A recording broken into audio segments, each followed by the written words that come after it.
Hello, you're watching Vietnam Today. Let's check out the headline for this hour.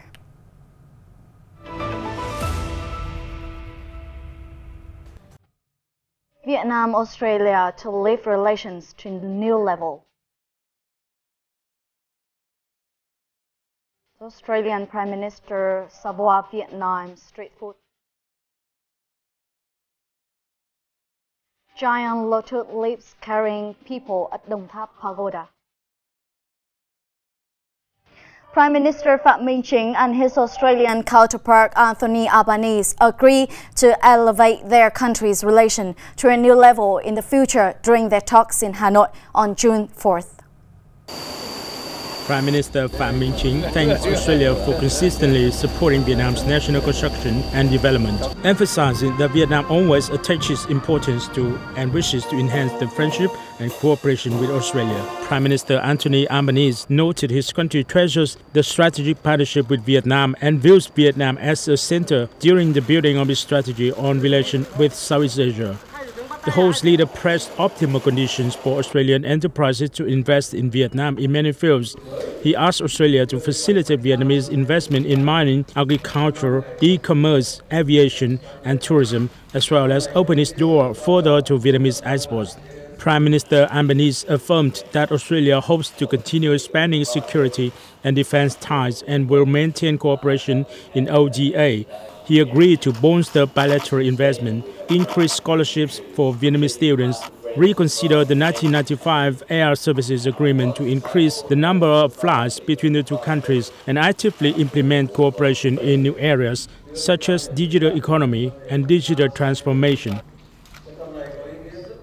During his visit, the Australian Prime Minister spent time visiting the capital city of Hanoi and enjoying local food and drinks.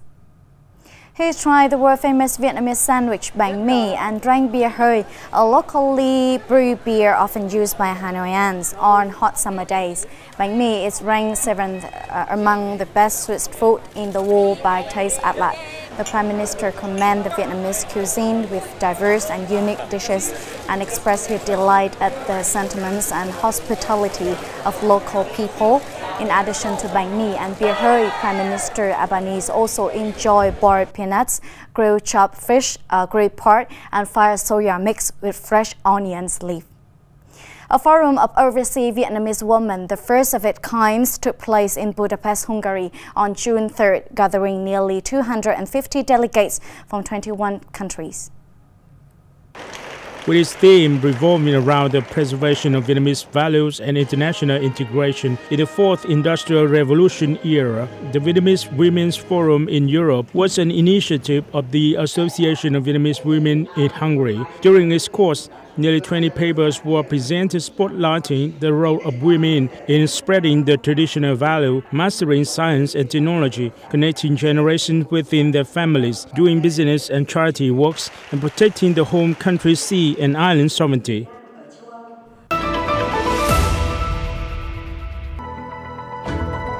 ASEAN remains important export market of Vietnam.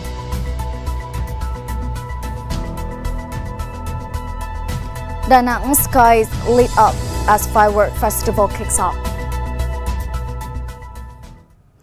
The Association of Thousands ASEAN nations remain an important market of Vietnam, with export revenue hitting $10.85 billion in the first 4 months of this year and accounting for 10% of the country's total. Among the 24 export markets with turnover of over $1 billion, 6 are ASEAN members. Thailand was the largest market of Vietnam among ASEAN member countries, with two-way trade reaching $6.25 billion. Vietnamese products with export revenue of over $10 million included telephones and accessories, machineries, equipment and spare parts, transport vehicles, crude oil, computers and electronics. The Da Nang International Fireworks Festival 2023 kicked off in Vietnam's central coastal city of Da Nang last weekend, featuring a large fireworks and music party that lit up the night sky over the Han River. This year's firework festival started with the performances by the Vietnamese and Finnish teams. The 20-minute performance by the host Vietnam highlighted the theme Da Nang, the Sound of Peace, telling stories, including a story about the recovery of Da Nang post-pandemic through the combination of light and sound and spreading a message of peace, stability, and happiness. The performance by the host used close to 4,500 fireworks of various types and more than 128 different color effects. The former champion Finnish team took the stage under the theme Ignite the Heart, dazzling the audiences with its perfect combination of music and fireworks. The festival gathers 8 teams, including Da Nang, Vietnam, the UK, Italy, Poland, France, Australia, Canada, and Finland.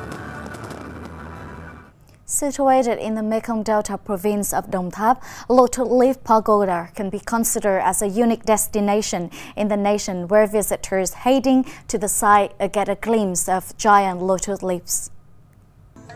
Located in Tân Hoa commune of Châu Thành district, Phước Kiển, better known as Lotus Leaf Pagoda, boasts of a lotus pond that covers an area of roughly 1,000 square meters. It is a popular attraction for tourists due to its giant lotus leaves, with guests able to stand or lie on the leaves without sinking into the pond.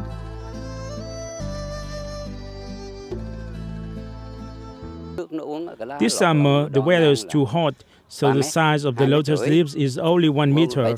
But in the flood season, lotus can reach 3 meters in diameter, which can withstand the weight of an adult. Built in 1966, the pagoda offered an airy, spacious landscape along with sophisticatedly made Buddha statues. Its architecture is not so special, however, its rare type of lotus is what draws hundreds of pagoda goers and tourists alike every day. At first, none of us believes the leaf would stand our weight. Therefore, it's a big surprise when we can stand straight or even cross-sit onto the lotus leaf for a long time without falling. This so-called king lotus or flat-backed lotus is native to the Amazon region. Its large, thick and thorny leaves are what adapt it to the living environment and avoid the attack of aquatic animals.